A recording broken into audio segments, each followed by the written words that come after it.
कल्पतरुभ्यश्च कृपा सिन्धुभ्यैव च पतितानां पावनेभ्यो वैष्णवेभ्यो नमो नमः। बहुत बहुत धन्यवाद आप सभी भक्तों को कि कम से कम आप लोग अभी भी बैठे हैं। कभी ऐसे होता है, एक वक्ता का परिवर्तन जब होता है ना, तो लगता है कि वो कुछ भी परिवर्तन होना चाहिए, कुछ भाग जाते हैं इसे। कोई बात नहीं, ये महाराज जी के विशेष करुणा है कि आप सभी भक्त इस श्रवण कीर्तन जो कैंप अभी चल रहा है, इसका पूरा लाभ उठाने के मूड में आप लोग यहाँ हैं। यही इसका प्रमाण है कि आप बैठे हैं। महाराज जी के विशेष आशीर्वाद है, बहुत अच्छा है। तभी सच्चिदानंद प्रभु जी ने हमें बताया हरिनाम के ऊपर, तो इस कलियुग में सबके लिए जो मुख्य साधन है वो तो हरिनाम ही है। तो फिर भी बताया गया कुछ साधन संबंधी संदेश देने के लिए। हम लोग जिस खोज में हैं, कौन किस खोज में है उसको पता है ना, लेकिन खोज में तो जरूर है। यहाँ बताया गया कि साधकों के लिए, साधकों के लिए जो उनका जो खोज क्या होना चाहिए, उस साधना कैसे होनी चाहिए, उसके बारे में बोलने के लिए। तो मैं कल श्री श्रीमद भक्ति विकास स्वामी महाराज जी से बात कर रहा था। कुछ प्रसंग में महाराज जी थोड़ा संकेत किए। महाराज जी बोले, पद्मनयन, मैं ये अपना अनुभूति बता रहा हूँ, क्योंकि नर्मदा की, हम तो दूसरा जगह से आए हैं एक्चुअली। मैं यहाँ गुजरात में, ये मैं थर्ड विजिट एक्चुअली, तीसरा बार आया हूँ। इतना इस जगह के बारे में हमको पता नहीं है। तो महाराज जी बोले कि मैं देखा हूँ इस नर्मदा के किनारे जो लोग रहते हैं वो स्वाभाविक रूप से उनमें भक्ति है, मतलब उनमें भगवान के प्रति एक तरह का आकर्षण दिखता है। ये सुन के मुझे बहुत अच्छा लगा। मैं खुश हुआ कि कम से कम यही नर्मदा के किनारे हम लोग बैठे हैं। जैसे सच्चिदानंद प्रभु जो भी आसन के बारे में कह रहे थे, तो ये आसन का प्रभाव है। तो ये भी एक देख रहा है कि आप लोग कितना बहुत सावधानी से, बहुत प्यार से अपना हृदय लगा करके यहाँ बैठे हैं इस प्रोग्राम में। तो साधना के बारे में कहने के लिए बताए, तो साधना है क्या? साधना को अगर हम एकदम पूरा सरल ढंग से समझें, इसको कहेंगे एक विधिबद्ध अनुशीलन। किसके लिए? अपनी जो लक्ष्य है, लक्ष्य वस्तु, साध्य वस्तु प्राप्ति के लिए। साध्य वस्तु प्राप्ति के लिए जो विधिबद्ध अनुशीलन है उसको साधना कहेंगे, है ना। जो लोग भक्ति रसामृत सिंधु पढ़े हैं, बीच बीच में भी थोड़ा शास्त्र से बोलना चाहिए ना। ऐसे नहीं समझे कि क्या ये संस्कृत श्लोक क्यों यहाँ बोल रहा है, कभी कभी बोलना चाहिए। तो जैसे हम साधना के बारे में कहें, साधन भक्ति के बारे में श्री रूप गोस्वामी ने भक्ति रसामृत सिंधु में बताया है। तो जैसे मैं कहा कि अपनी साध्य वस्तु प्राप्ति के लिए जो विधिबद्ध अनुशीलन, उसी को ही हम कहेंगे साधना। अगर हमारे संस्था में हम कहें कि हमारे जो साध्य क्या है, साध्य क्या है, क्या साध्य है, लक्ष्य वस्तु क्या है? कृष्ण प्रेम। सबको पता है, बोल नहीं रहे हैं। ये तो बहुत बार सुन चुके हैं ना। तो इसीलिए हमारे साधन के बारे में, जो साधन भक्ति है, साधन भक्ति के बारे में श्रील रूप गोस्वामी ने संज्ञा दिया है, कृति साध्या भवेत साध्य भावा सा साधना भिदा नित्य सिद्धस्य भावस्य प्राकट्यम यदि साध्यता। ये श्लोक आपने पढ़े होंगे भक्ति रसामृत सिंधु में। जो साधन किसको हम कहेंगे, तो इस श्लोक की जो संज्ञा, इस संज्ञा की व्याख्या करने से पहले, जैसे आप देखिए, मान लीजिए किसी ने बिजनेस कर रहा है, उसकी लक्ष्य कुछ है, क्या लक्ष्य, हमको बहुत प्रॉफिट हो अपना बिजनेस में, उसके लिए कहाँ जाएगा, रॉ मटेरियल खरीदेगा, कहाँ उसका फैक्ट्री लगाएगा, लेबर कॉस्ट कम होगा, फिर प्रोडक्ट होने के बाद कहाँ बेचेगा, वो साधन क्या है, ट्रांसपोर्टेशन फैसिलिटी इत्यादि इत्यादि, है ना। तो उसी हिसाब से, तो अगर हम अपना लक्ष्य प्राप्त करना चाहते हैं, जो हमारा जो साधन है, कृति साध्य भवेत साध्य भावा, साध्य भावा मतलब हमारा जो साधना है वो भाव भक्ति तक लेके जाएगा। भाव के बाद प्रेम, वो तो प्रेम का कली है, कली कहते हैं ना, बडिंग स्टेज।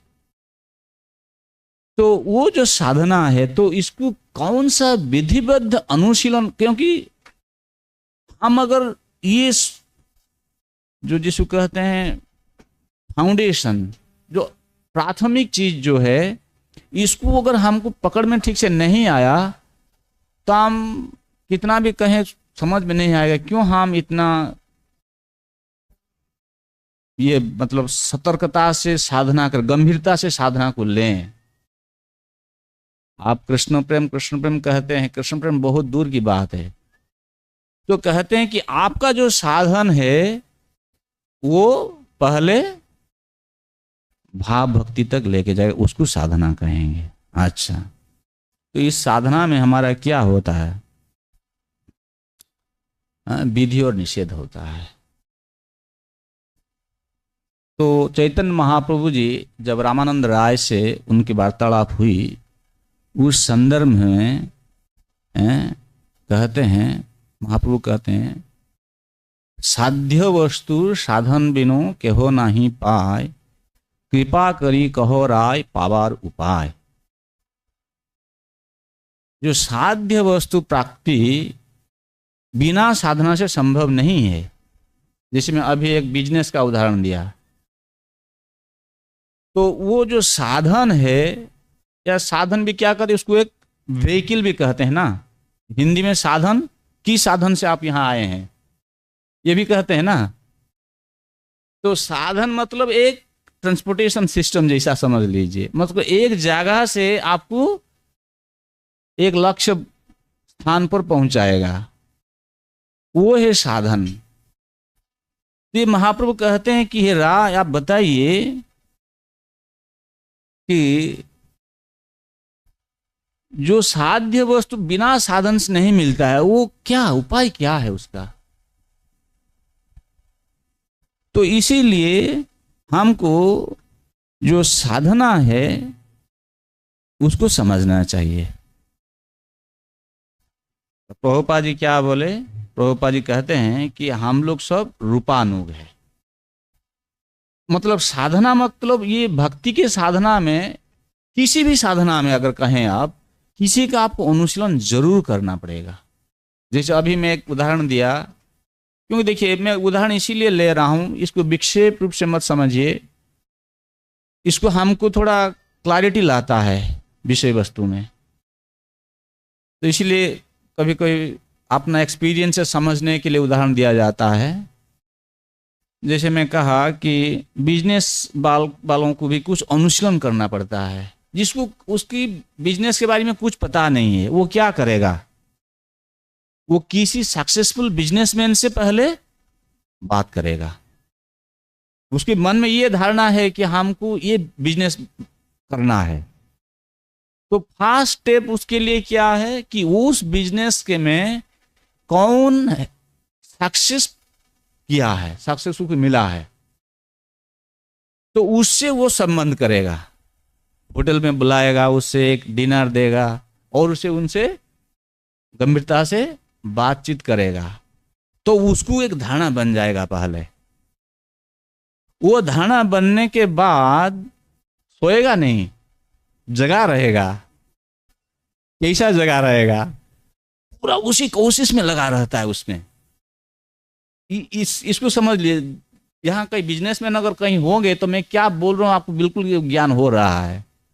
बिजनेस चालू करने से पहले एक सक्सेसफुल बिजनेसमैन को बुलाना, उसके साथ मीटिंग में बैठ करके उसकी जो निचोड़ है, चैलेंजेस क्या है, सब कुछ भली भांति समझ लेना, और उसके बाद लग जाता है वो अपना श्रम में।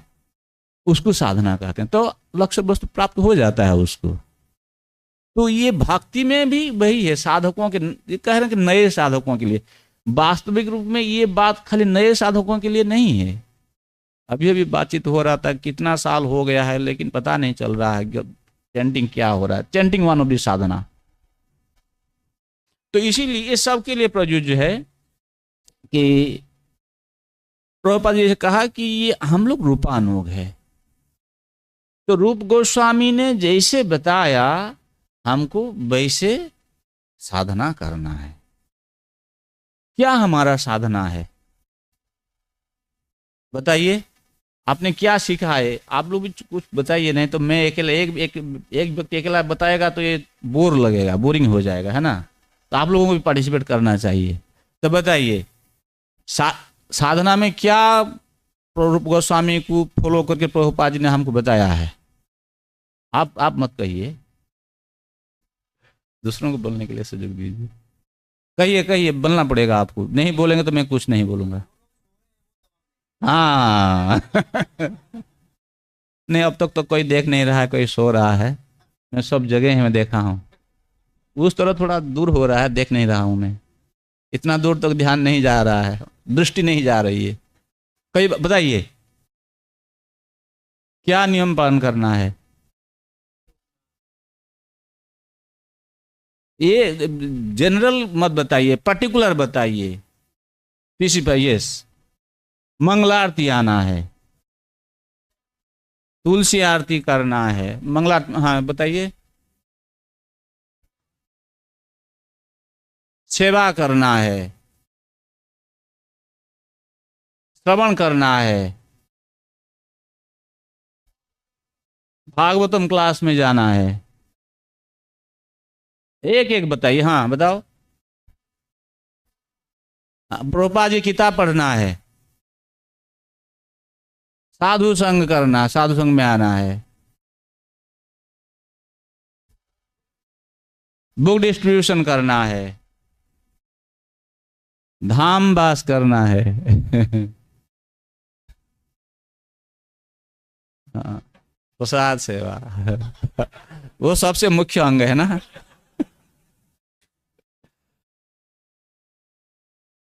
ठीक है, ये मुख्य अंग से चालू किया जाए। जैसे अभी सच्चिदानंद प्रभु जी बता रहे थे कि हमको चैंटिंग में क्या, हेल्थ और साधना, फिर सेवा, सर्विस। हाँ, पहले हेल्थ रखना है, देखना, स्वास्थ्य देखना है, उसके बाद सेवा, उसके बाद साधना, सेवा।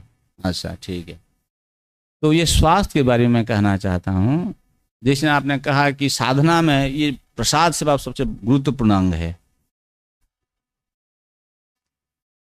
देखिए, प्रसाद सेवा जरूर एक गुरुत्वपूर्ण अंग है, लेकिन अगर आपने प्लानिंग नहीं किया कि मंगला, जैसे ये कहे कि साधना में एक मंगलारती भी आता है, तो सुबह हमको मंगलारती ज्वाइन करना है। यहाँ तो 5 बजे होता है, कहीं कहीं मंदिर में 4, 4:30 बजे भी होता है। अभी दूर से आ रहे हैं, अच्छा, इसीलिए ठीक है, कोई बात नहीं। तो 4:30 बजे मंगलारती होता है। तो मंगलारती कितना बजे चालू होता है आपके लिए? कितना बजे मंगलारती चालू होता है? कोई बोल रहे हैं 4 बजे, कोई बोले 3:30 बजे, 2:45 बजे। अलग अलग आंसर आ रहा है। कितना बजे मंगल आरती चालू हो रहा है आपके लिए?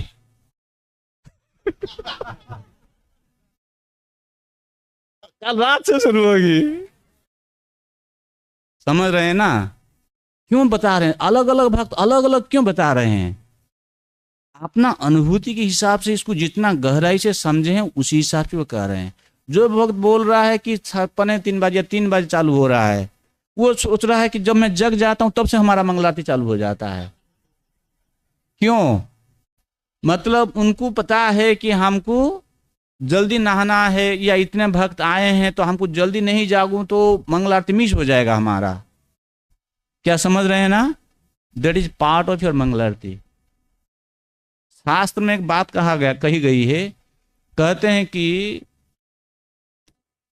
क्यों मैं कहा कि 3 बजे भी उनका मंगल आरती चालू हो जाता है। कहते हैं कि जैसे यज्ञ करेंगे, आप यज्ञ करेंगे मतलब ब्राह्मण आएगा, वो यज्ञ कुंड तैयार है, वहां बैठ के कुछ मंत्र पाठ करके स्वाहा स्वाहा हवन में आहुति देगा, तो वो कहेंगे वही यज्ञ हो रहा है। वो यज्ञ है क्या? वो यज्ञ है, लेकिन यज्ञ की पूरा जो डिस्क्रिप्शन है, जिस दिन आपके मन में आया कि हमको ये यज्ञ करना है, तब आप ग्रह विप्र के पास जा करके एक दिन निर्धारण करते हैं। दिन निर्धारण करने के बाद आप वो जो लिस्ट देते हैं, वो लिस्ट लेकर के क्या करते हैं? सामान खरीदने के लिए जाते हैं, यज्ञ सामग्री। ये सारी चीज यज्ञ के अंतर्भुक्त है। यहां कहने का मतलब है, ये जो साधना, जो मंगलारती है, मंगलारती में आपका पूर्व दिन रात में जो आप जहां प्रसाद ले रहे हैं, वो तो कह रहे थे ब्रह्मचार्य को नहीं लेना तो अच्छा है। हम तो इतना नहीं कहेंगे, कोई बात नहीं, अगर किसी को शारीरिक जरूरत है तो थोड़ा ले लीजिए, क्योंकि नहीं लेंगे तो फिर नींद खुलेगा ही नहीं,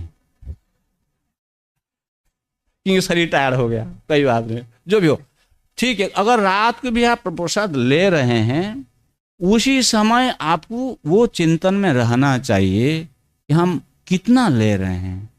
ये तो हमारे लिए तो कोई मंगलारती के लिए तो बाधा नहीं बनेगा ना। That is part of your mangal aarti. ये साधना ना, ये ऐसे नहीं है कि बस किसी ना किसी हिसाब से नहा धो करके मैं आकर के भगवान के सामने खड़ा हो गया तो पेट में गुड़गुड़ी चलो हो गया, कि रात में क्या भोजन खाया तो पता नहीं, तो मंगल आरती नहीं होगा। फिर बाद में चैंटिंग में बैठा तो वो भी नहीं होगा।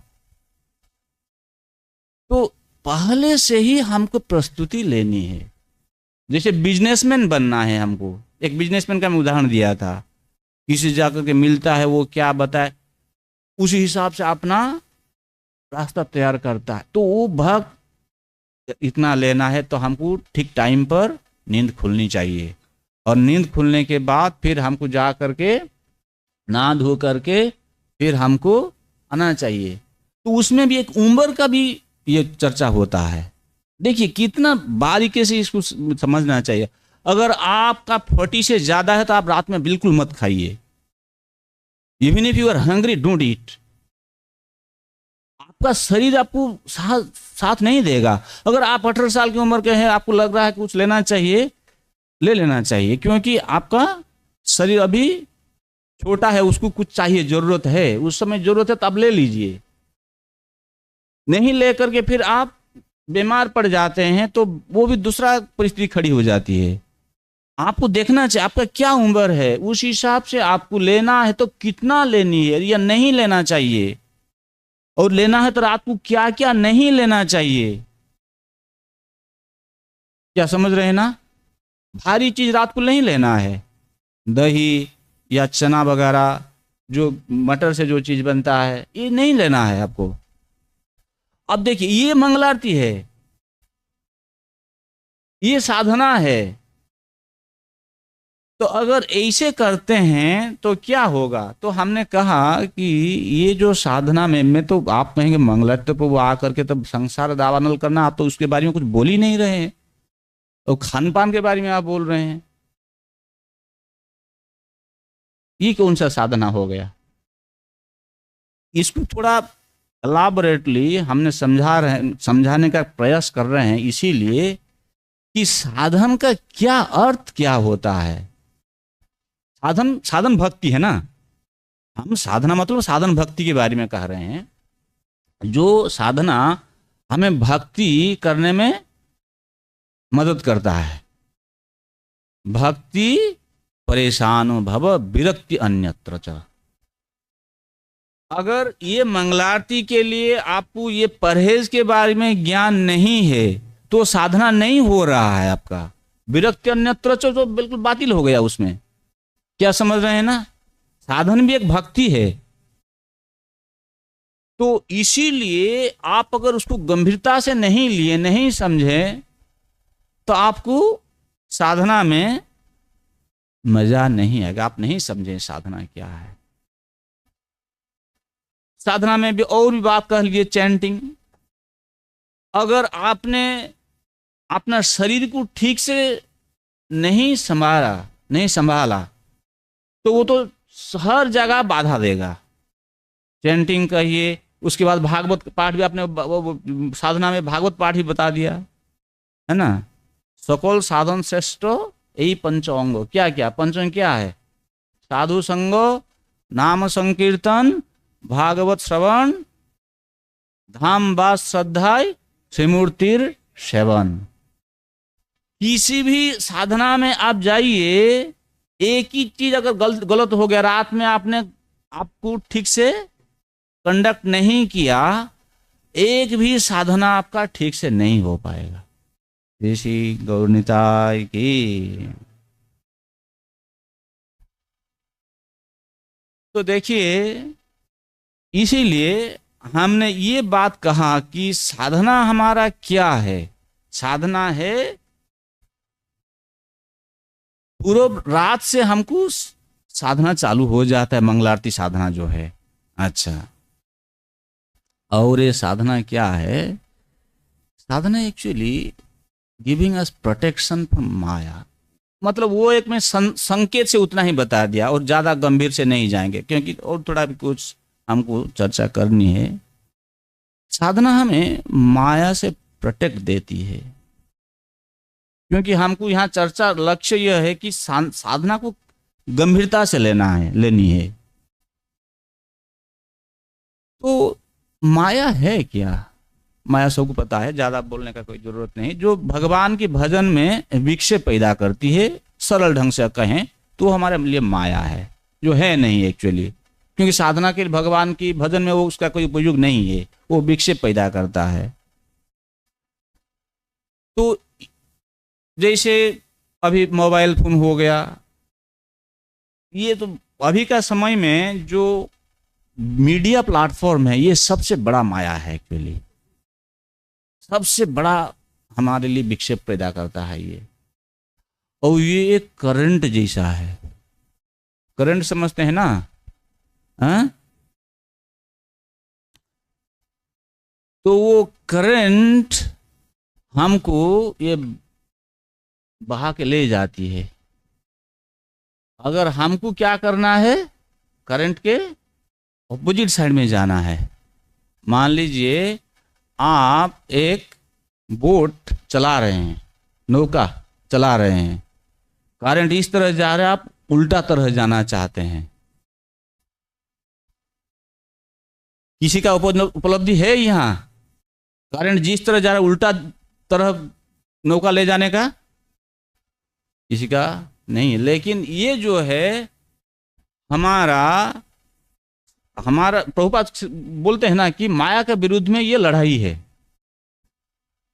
हमारा जो भक्ति साधना है, ये माया के विरुद्ध में एक युद्ध घोषणा है। मतलब माया चाहती है आपको इस तरह जाना है, आप कहेंगे नहीं हम उस तरह नहीं, हम उल्टा तरह जाएंगे, ऊपर की ओर हमको जाना है। माया तो नीचे की तरह बहती है। तो ये जो साधना है ये है चप्पू जैसा। चप्पू कहते हैं ना क्या, जो डंडा चलाते हैं, चप्पू है ना? हाँ चप्पू है। अच्छा, हिंदी हमारा मातृभाषा नहीं है भाई, इसलिए मैं पूछ रहा हूं। जो चप्पू चलाने वाले हैं, कितना सही ढंग से चप्पू चलाए तो भी करंट के अगेंस्ट में नौका थोड़ा आगे बढ़ सकता है। तो ये हमारा साधना जो है ये चपू ईशा है, माया की करंट की अगेंस्ट में इसको आगे ढकेलने के लिए हमें मदद देती है।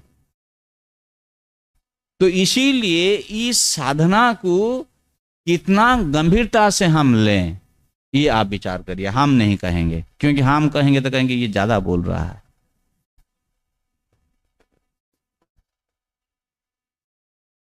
और एक उदाहरण लेके समझ ले सकते हैं एनालॉजी से। जैसे अभी अभी कोरोना आया था, सबको पता है ना। कोरोना से पहले जिन लोगों को शुद्धता के बारे में कोई ज्ञान नहीं था, वो भी क्या सैनिटाइजेशन, है ना, हमेशा के लिए सब हाथ सैनिटाइज करो, शुद्ध रखो हाथ, उसमें कोई एक भी थोड़ा जार्म नहीं रहना चाहिए। अब बताइए कितना वायरस अवेलेबल है ना, माया रूपी वायरस। तो हमेशा के लिए आप अगर सैनिटाइज नहीं करते हैं तो आप कभी भी इफेक्ट हो सकते हैं।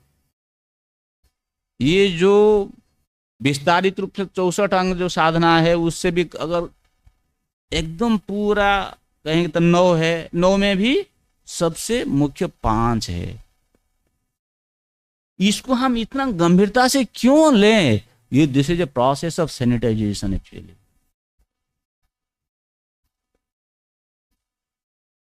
आपको हमेशा के लिए जीवाणु से मुक्त रहना है। अभी प्रभु जी कहते कहां से पता नहीं, ये घुस गया अगर जीवाणु तो फिर बीमारी आ जाएगी।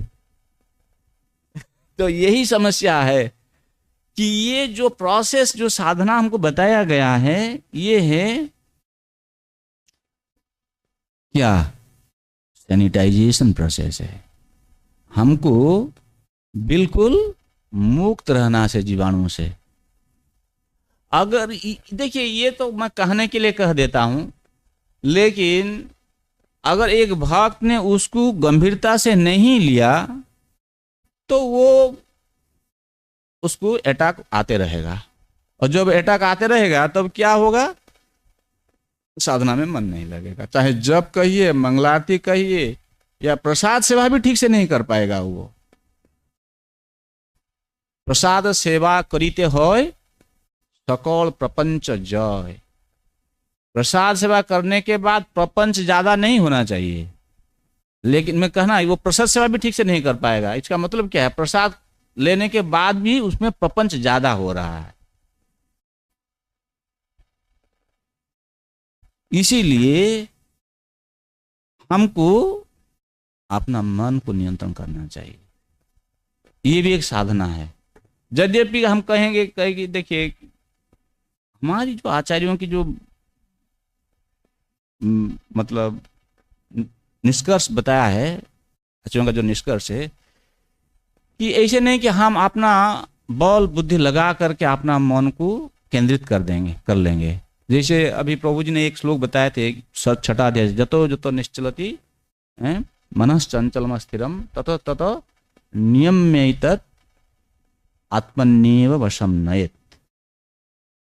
ये ज्ञानियों के लिए ये बताया गया है ये श्लोक, जो artificially they are trying to control their senses. लेकिन हमारे लिए क्या गति है? हमारे लिए तो गति यह है कि जरूर मन नियंत्रण करना है, लेकिन आपने बल बुद्धि लगा करके कोशिश करके कितना करें, वो नहीं हो सकता है। इसीलिए हमको साधना में ज्यादा मन देना चाहिए। तो आप कहीं साधना कर रहे हैं तो आप तो कोशिश ही कर रहे हैं ना। देखिए प्रभु जी ने वही, उसी को मैं थोड़ा आपको समझाना चाहता हूं। प्रभु जी कह रहे थे ना, advancement in Krishna consciousness depends on the attitude of a person. आप तो करेंगे साधना, आप तो मन को नियंत्रण करेंगे साधना के माध्यम से, लेकिन एटीट्यूड है क्या यहाँ? इसमें एटीट्यूड यह है साधक का कि ये जो नियम बनाया गया है, ये किसी थर्ड क्लास व्यक्ति का नियम नहीं है। रूप गोस्वामी ने ये बताया है और प्रभुपाद जी ने ये बताया है। तो इसीलिए इसको हमको गंभीरता से लेनी है। अगर ये मूड कल्टीवेट हो रहा है तो योर एटीट्यूड इज करेक्ट, तो मन संयत ऑटोमेटिक हो जाएगा। आप नहीं समझ रहे हैं कि हमको कोशिश करके हम भगवान के सामने आके खड़ा हो गया, मतलब हमारा मन अब केंद्रित हो जाएगा। मैं संस्कृत पढ़ लिया, भागवत समझ लिया, मतलब मन केंद्रित हो गया, हो जाएगा। ये नहीं होगा। ये आचार्यों का बताया गया है, इसीलिए इसको गंभीरता से लेनी है मुझको। अगर इसी भाव से वो साधना को गंभीरता से ले रहा है तो जरूर उसका फल उसको मिलेगा। वो बोलेगा कि नहीं मैं कर रहा हूं, मैं कर रहा हूं, बहुत तकलीफ आ सकता है। ये प्रमाण है। क्यों? फल कौन देता है? भगवान देते हैं।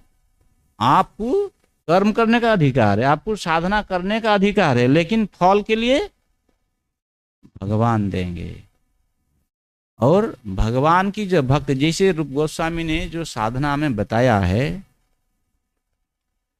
उनकी शक्ति उस साधना में अंतर्निहित है। अगर भक्त इसको इसी भाव से समझा है, उसको वो प्राप्त हो सकता है। जैसे सभी लोग, एक उदाहरण दे रहा हूं, सभी लोग भागवत पढ़ते हैं, प्रभुपाद जी का तात्पर्य पढ़ते हैं, लेकिन सब लोग का समझ समान होता है क्या? नहीं होता है। जो उसको जितना गंभीरता से लिया है, जितना तत्परता से उसको अपनाने के लिए वो कोशिश किया है, उसकी विश्वास है, उसके सामने उतना ही प्रकाशित होगा। तो इसलिए ये जो साधना है हम कर रहे हैं, हमको गंभीरता से लेनी चाहिए। जैसे अभी हरिनाम के बारे में चर्चा हो रहा था, अभी भी कहे कि साधना में एक हरिनाम भी एक साधना है। एक चीज बता कि नाम चिंतामणि,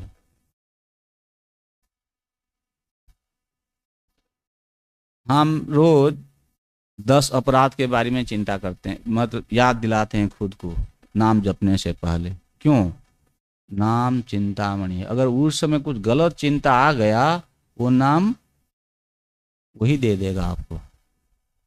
वही होता है ना, प्रॉब्लम ही ज्यादा इसीलिए तो होता है। विक्षेप से तो हमको समस्या हो जाती है, उसी में मन लग जाती है। तो अगर हमें साधना अच्छा से करनी है, क्या हम कर रहे हैं हर चीज के लिए? जैसे यहाँ नाम जप, नाम चिंतामणि है, ये एक साधना है। अगर हम उसको चिंतामणि के रूप में समझें, उसके बाद हम चैंटिंग कर रहे हैं। प्रभु जी क्या कह रहे थे? जप करते समय भगवान नाम की महिमा के बारे में हमको याद होनी चाहिए। नाम महिमा तो क्यों? अरे भाई, ये तो चिंतामणि, तो अगर हमको सही भगवान नाम की महिमा के बारे में अगर स्फूर्ति हो रही है तो जरूर तो भगवान को प्राप्ति कराएगा, वो तो रूप जरूर सामने प्रकट करेगा।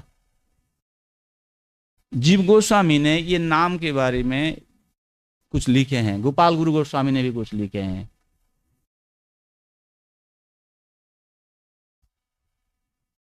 कहते हैं कि नाम से रूप कैसे प्रकट हो जाता है। अगर महिमा के, नाम महिमा के बारे में आपको ज्ञान होता है, नामी के बारे में ज्ञान होता है, तो वो जैसे कृष्ण हो गए, गोविंद हो गए, आप कृष्ण कहते हैं, कृष्ण नाम का बहुत सारी अर्थ उन्होंने किए हैं वहां।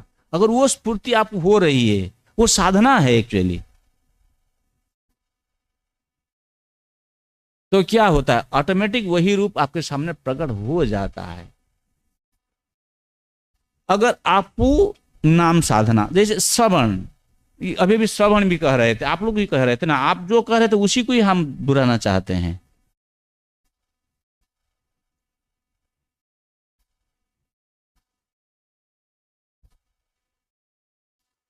तो शास्त्र पढ़ना, ये शास्त्र भागवत क्लास में आना है।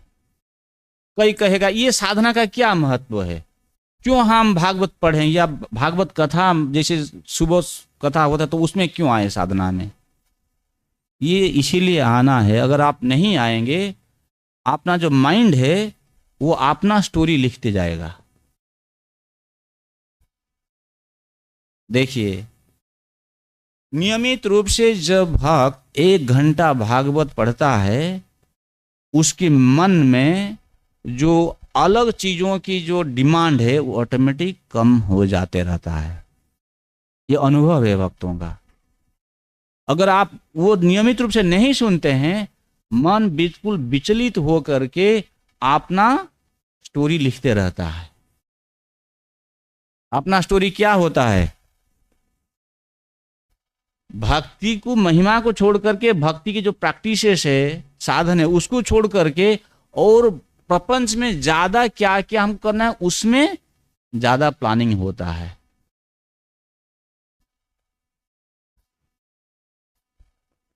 कहते जब चैंटिंग के समय और सारी चीजों का याद हो रहा है, क्योंकि उसको गंभीरता से नहीं लिया है। रोज भागवत नहीं पाठ करता है, रोज नियमित रूप से 16 माला जप नहीं करता है, रोज नियमित रूप से वो मंगलारती नहीं करता है, मंगलारती नहीं करता है। वहां बोलना चाहिए था, मैं भूल गया। अब देखिए, कभी कभी क्या होता है, हम लोग ट्रैवलिंग में जाते हैं या दूसरा जगह चले जाते हैं, स्थान परिवर्तन होने के कारण समय कुछ परिवर्तन हो गया, तो अगर मंगलारती छूट गया तो वो उसमें कई इतना लगता नहीं कि छूट गया आज मंगलारती। लेकिन जो मंगलारती सही रूप से करता है वो कैसे करेगा जानते हैं? ट्रेन में भी जर्नी हो रहा है, किसी ना किसी हिसाब से नहा धो करके वो क्या करेगा, वहीं अपना संसार दावानल गान करेगा, ट्रेन में बैठे हुए भी। उसको साधना कहेंगे। साधना ऐसे नहीं, कभी छूट गया तो हमारा कोई मन में ग्लानि नहीं हो रही है, वो साधना नहीं है। क्यों मैं ये बात ये कह रहा हूं? ये अपना बनाया हुआ बात है क्या? आपका साधना क्या है? शुद्ध भक्ति साधना है। शुद्ध भक्ति साधना में संज्ञा में बताया गया है कि उसमें कोई अंतर नहीं होनी है। मतलब रोज 4:30 बजे मंगलारती, मतलब आप जर्नी कर रहे हैं या होटल में रहे हैं या घर में रहे हैं या मंदिर में रहे हैं। मंदिर में रहे तो आप मंदिर में आ गए, कहीं बिजनेस ट्रिप में गए हैं, होटल में है तो पक्का 4:30 बजे तक आपको तैयार नहा धो करके वहीं बैठ करके संसार दावानल, ठीक है दिया नहीं है, कोई बात नहीं है, लेकिन संसार दावानल को जरूर अनुशीलन करना है। वो है साधना, वो है शुद्ध भक्ति अनुशीलन। क्यों मैं शुरू में कहा था, प्रीति साध्या भवेद साध्य भावा, वो भाव भक्ति पैदा करेगा। आपका जो साधना है वो भाव की स्तर पर ले जाएगा आपको। अगर ये कंटिन्यूअस आप नहीं करते हैं तो वो आप में भाव भक्ति पैदा नहीं होगा एक दिन।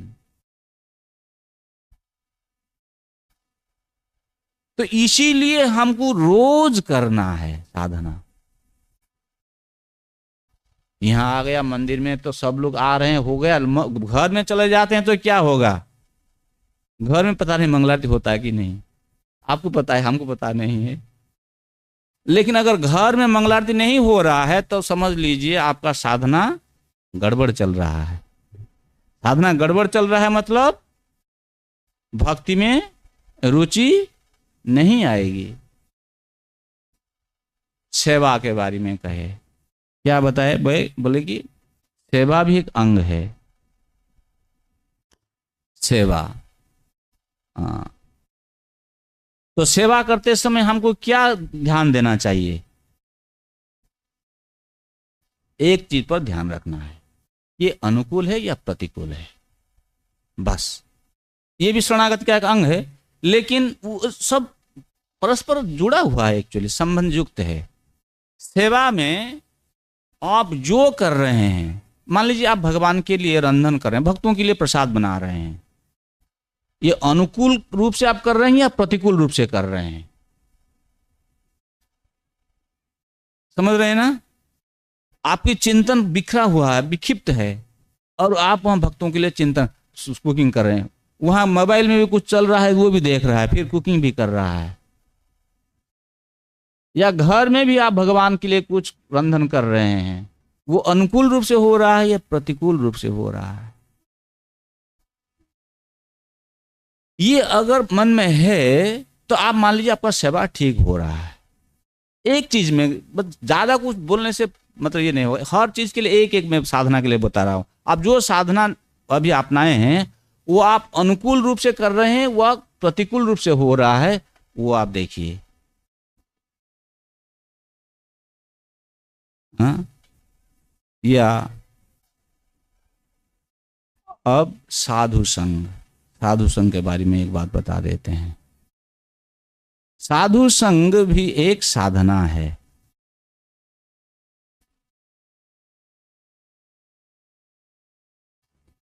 साधु संग के बारे में अगर कहा जाए, आप कहेंगे कि साधु संग क्या होता है, उसका क्या मतलब, महत्व क्या है साधकों के लिए। साधन जो नया साधना साधक है या पुराना भी साधक है, साधु संग का क्या महत्व है। अगर हम देखेंगे, जैसे हमारे गोस्वामियों ने, रूप गोस्वामी, जीव गोस्वामी, सनातन गोस्वामी, विशेष करके रूप गोस्वामी, सनातन गोस्वामी जब नवाब हुसैन शाह के दरबार से छुट्टी लेकर के फिर चैतन्य महाप्रभु से मिले, और उसके बाद जब चैतन्य महाप्रभु निर्देश दिए कि आप लोग वृंदावन में जा करके लुप्त तीर्थ उद्धार कीजिए, और साधना के बारे में भी जो महाप्रभु जी ने उनको निर्देश दिए, जब वो लोग वृंदावन में रहते थे, ये रूप गोस्वामी, उनको साधु संग का जरूरत है क्या? नहीं है ना, लगता है। सनातन गोस्वामी की साधु संग का जरूरत है क्या? आप पढ़ेंगे रोज शाम को गोविंद देव की मंदिर में ये सारी गोस्वामियों का सत्संग होता था।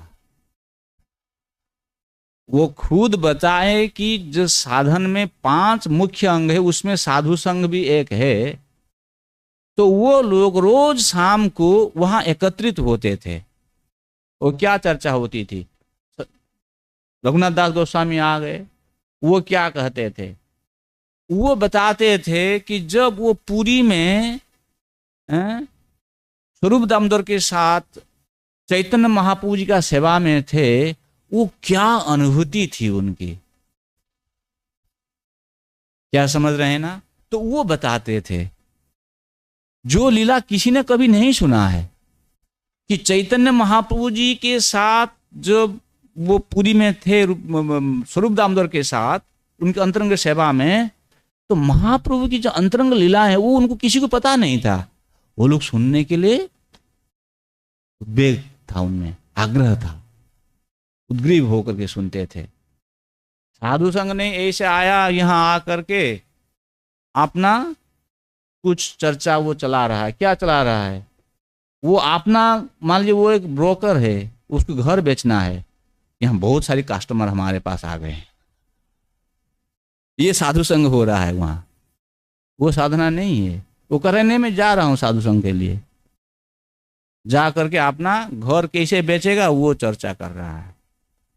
अरे भाई, दूसरा भक्त, वरिष्ठ भक्त कुछ बोल रहे हैं, उनसे कुछ सुन के हमें कैसे टेस्ट आना चाहिए, भक्ति में कैसे हमको जोश आनी चाहिए, ये नहीं हो रहा है।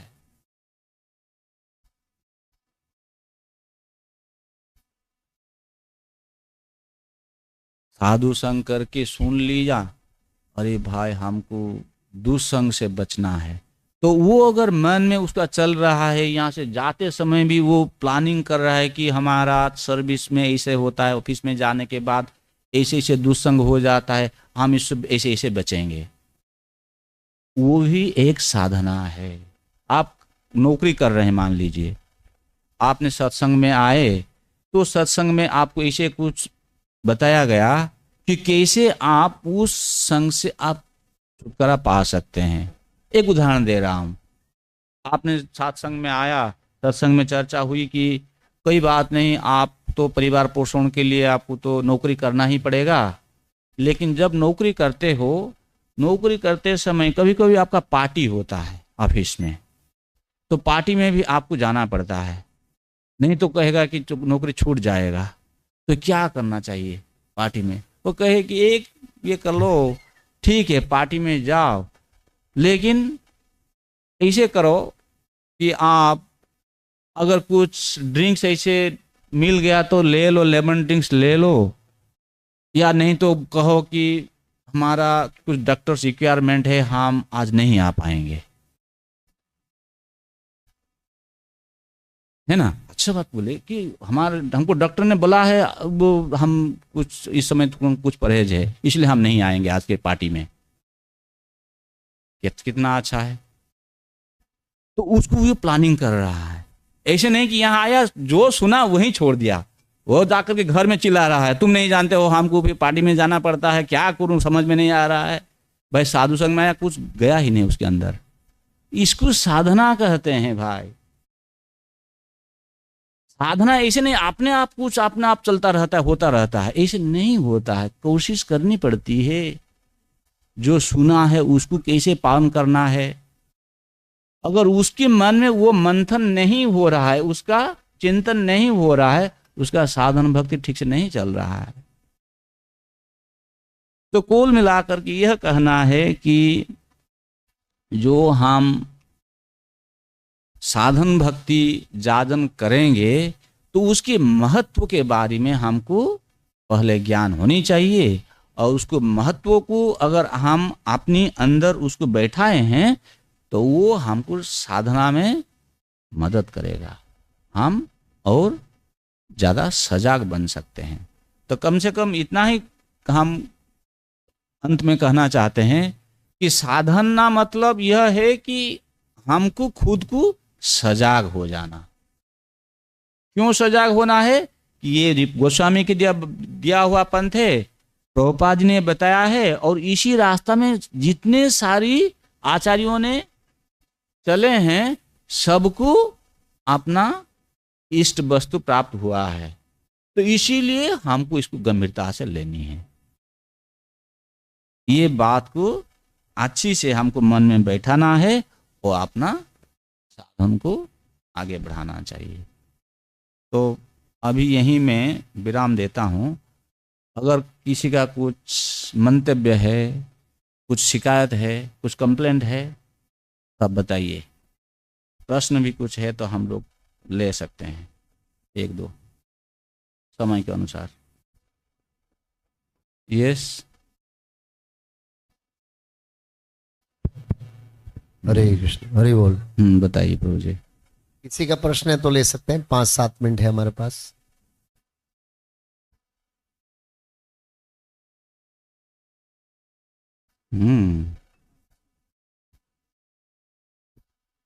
किसी का कोई प्रश्न है तो हाथ खड़ा कर सकते हैं, उनको माइक दिया जाएगा। अच्छा, प्रश्न पूछना भी साध्य का भाग है। मतलब कुछ भी नहीं समझा है लगता है। ओ वहां है क्या प्रश्न? हरिदास प्रभु। हरिदास जी।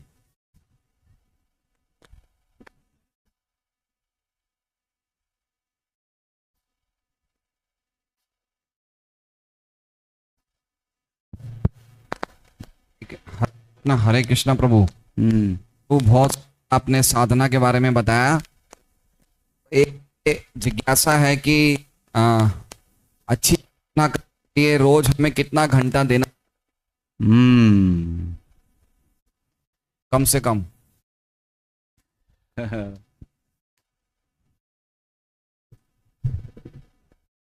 आप कहाँ रहते हैं? सूरत। नहीं नहीं नहीं, घर गृहस्थ आश्रम में रहते हैं या ब्रह्मचारी आश्रम में रहते हैं या गृहस्थ आश्रम में रहते हैं? गृहस्थ आश्रम में रहते हैं।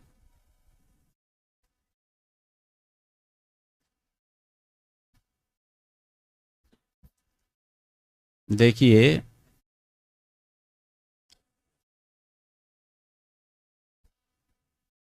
साधना तो जो रिनांशियंट है, मतलब वैराग्य आश्रम में है, उसको 24 घंटा देनी चाहिए, समझे? और जो गृहस्थ आश्रम में है थोड़ा कम हो जाए तो कोई प्रॉब्लम नहीं है।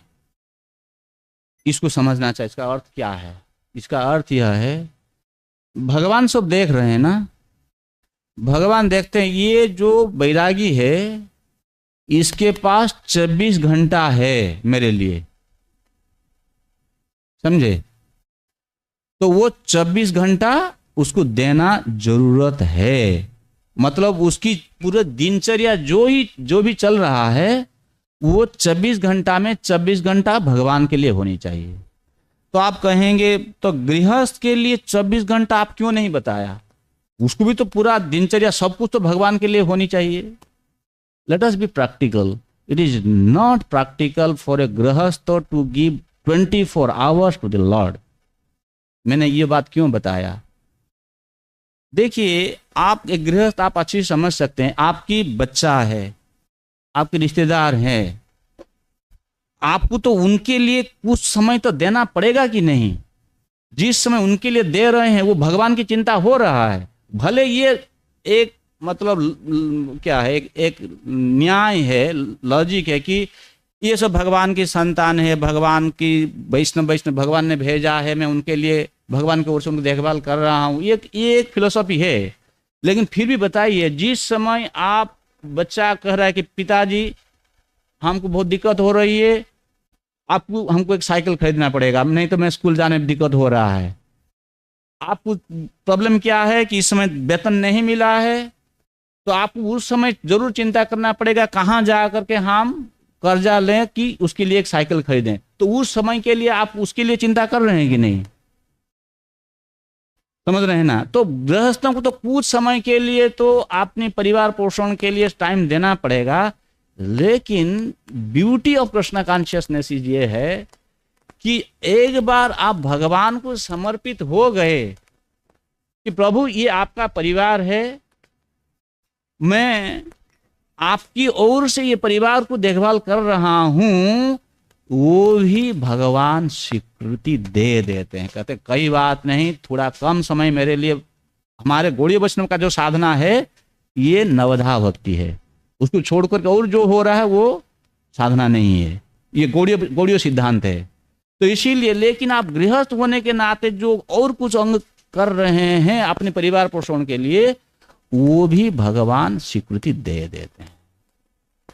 मतलब कहने का मतलब यह है, आप जितना समय नवधा भक्ति जागरण कर रहे हैं वो ईमानदार से करिए। जैसे मंगलारती में, पता नहीं अगर आपके पास टाइम है तो आप दिया लगा करके आप मंगलारती कर रहे हैं, हो सकता है आपको आधा घंटा या 45 मिनट लगेगा। अगर ये सब नहीं लेकर के आप बैठे, हो सकता है आप 10 मिनट के अंदर आप संसार दाबनल करके, तुलसी आरती करके, नृसिंह आरती करके आप समाप्त कर देते हैं, है ना? लेकिन क्वालिटी क्या है वो देखनी है आपको। ऐसे नहीं कि यहाँ संसार दाबनल कह रहा हूं और वहां जा करके फिर पैकिंग कर रहा हूं ब्रेकफास्ट, वो नहीं करिए। उस समय आप 15 मिनट में आप देना चाहते हैं तो वहां बैठिए और 15 मिनट ही आप संसार दाबनाल कीजिए, नरसिंह प्रेयर कीजिए, तुलसी आरती कीजिए। Quality matters, not quantity. और ऐसे ढंग से आप अपना जिंदगी को आगे बढ़ा रहे हैं, थोड़ा समय परिवार के लिए भी जा रहा है, समाज के लिए भी जा रहा है, तो भगवान जानते हैं कि ही जो गृहस्थ, that is your Sadhana. I don't know समझ में आया मैं जो समझाया आपको? क्योंकि आपने जो प्रश्न पूछ दिया, अगर ऐसे कहता हूं 3 घंटा करो या 14 घंटा करो, ये उत्तर नहीं है इसका के लिए। How sincerely, seriously you are taking to your sadhana practice. Because गृहस्थ होने के नाते आपको तो कुछ भी करना ही पड़ेगा। तो quality predominantly you should practice devotional service, that is the essence. ठीक है, हरे कृष्णा। तो पद्मनाभन प्रभु ने बताया साधना का महत्व। अरविंद दास ने प्रश्न पूछा कितना समय देना चाहिए, तो पहला उत्तर था 24 घंटा। तो हमें लक्ष्य तो वही है, 24 घंटे में पहुंचना है धीरे धीरे, परिस्थिति के अनुसार